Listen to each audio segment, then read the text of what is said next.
Bismillahirrahmanirrahim. Assalamualaikum warahmatullahi wabarakatuh. Oke, selamat pagi Bu Eli dan teman-teman Fisika Rombel 1 dan 2 mungkin kalau menonton. Oke. Di sini saya ingin mempresentasikan tentang solusi untuk guru dengan keadaan situasi listrik mati, hujan badai, tidak ada internet seperti itu pada mata kuliah prinsip pengajaran dan asesmen yang efektif 1 di sekolah menengah oleh saya sendiri Ahmad Fikri Maulana.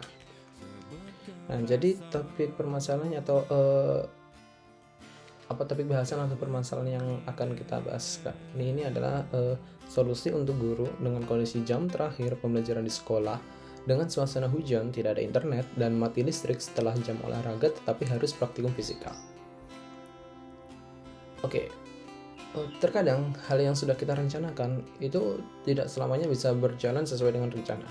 Ada hal-hal di luar kendali kita yang bisa mempengaruhi hasil yang sudah kita rencanakan.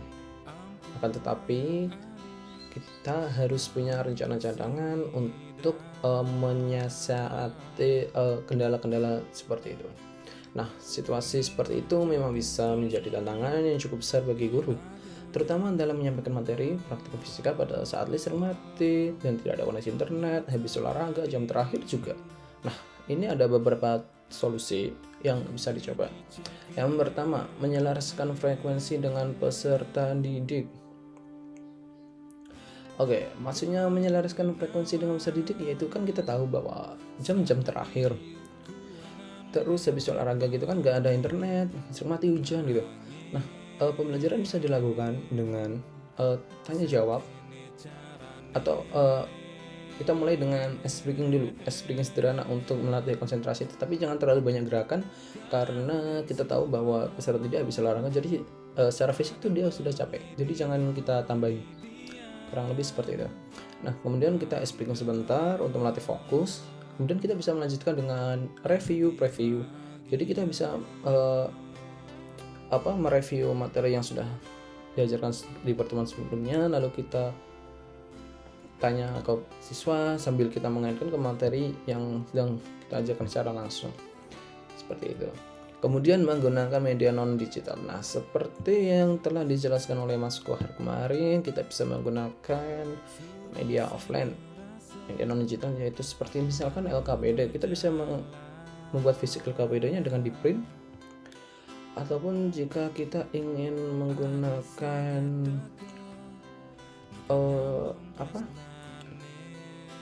video ataupun file gitu kan kita bisa download dahulu jadi secara offline gitu, lalu kita bisa share ke siswa dengan Bluetooth mungkin, atau share it menggunakan wifi menggunakan wifi pribadi dari handphone.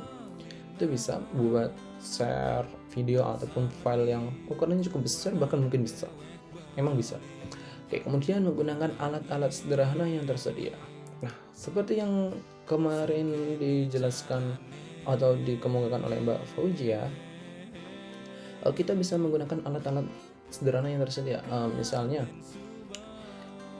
dalam materi Frida, Mbak Fauzia itu menggunakan botol mineral gas, kemudian dikasih bola pingpong, kemudian dikasih air yang bermaksud untuk menjelaskan bahwasanya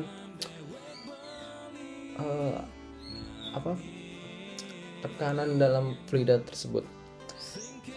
Kemudian kita tahu alat-alat sederhana yang tersedia di praktikum pun itu kan tidak semuanya berbasis digital, ada juga yang kan banyak yang alat peraganya itu non digital, misalnya seperti pegas ataupun ayunan matematis ataupun apa, kan nanti tergantung dengan materinya tersebut, begitu. Kemudian menggunakan kreativitas dalam mengajar. Nah, seperti yang dijelaskan oleh Mbak Asti Tri OJS, itu dia menjelaskan menggunakan kreativitas window shopping. Ya, jadi siswa dibagi beberapa kelompok, lalu kemudian dalam kelompok tersebut itu saling menjual atau ya istilahnya menjual, tetapi di situ berbagi informasi. Jadi setiap kelompok itu kita bagi ke topik, ke subtopik yang berbeda gitu. Jadi nanti setiap kelompok itu bisa bertukar ke tempatnya teman-temannya yang lain gitu, bertukar materi ataupun saling menjelaskan satu sama lain gitu. Lalu menggunakan pembelajaran kolaboratif. Ini kita bisa menggunakan kita bisa mengarahkan siswa untuk dibagi dalam beberapa kelompok ataupun dalam diskusi satu kelas gitu juga bisa, tapi lebih efektif ke kelompok kecil-kecil gitu. Lalu kita kasihkan materi, kasihkan permasalahan, lalu kita kasihkan materi dalam bentuk video ataupun file gitu yang secara offline gitu, kita bisa share lewat ShareIt ataupun Bluetooth seperti itu. Dan kemudian memanfaatkan situasi dengan mengaitkan ke materi. Nah, misalkan materi yang diajarkan itu adalah gelombang cahaya ataupun gelombang bunyi, dan kebetulan listrik mati dan hujan. Nah, kita bisa mengaitkan materi, misalkan gelombang bunyi. Misalkan di kelas itu listrik mati kan lumayan gelap gitu kan. Jadi sinar-sinar. Jadi kita bisa bertanya kepada siswa, kenapa sinar yang ada di luar tetap bisa masuk walaupun kita tertutup rapat seperti itu. Nanti kita bisa mengaitkannya ke dalam difraksi gitu. Lalu misalkan terjadi petir. Nah, kita bisa bertanya pada siswa, kenapa kilatan petir itu terlihat lebih dulu dibandingkan dengan suaranya. Nah, kita bisa bertanya hal-hal seperti itu kepada siswa. Oke. Lalu jika 1, 2, 3, 4, 5, 6 opsi solusi yang sudah ditawarkan tapi belum cukup efektif, kita bisa menggunakan opsi lain dan terakhir yang sudah dicetuskan oleh Mbak Isma. Oke. Opsi terakhirnya yaitu sudahi pembelajaran materi fisika, kita ganti ke topik pembelajaran lain seperti mengenal kehidupan. Nah, kita tahu waktu masih panjang.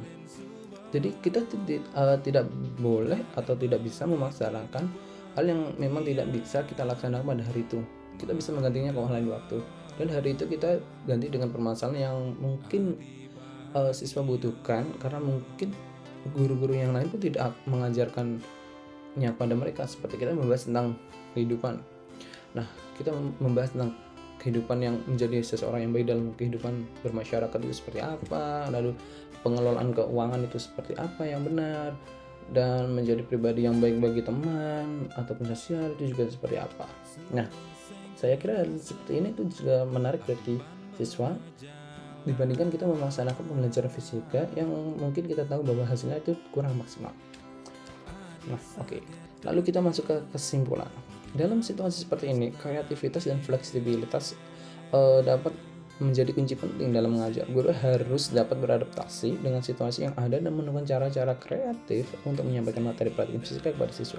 Akan tetapi jika tidak bisa, jangan dibahasakan, kita bisa beralih ke topik yang lain. Jadi kita membahas materi fisikanya itu di pertemuan berikutnya seperti itu.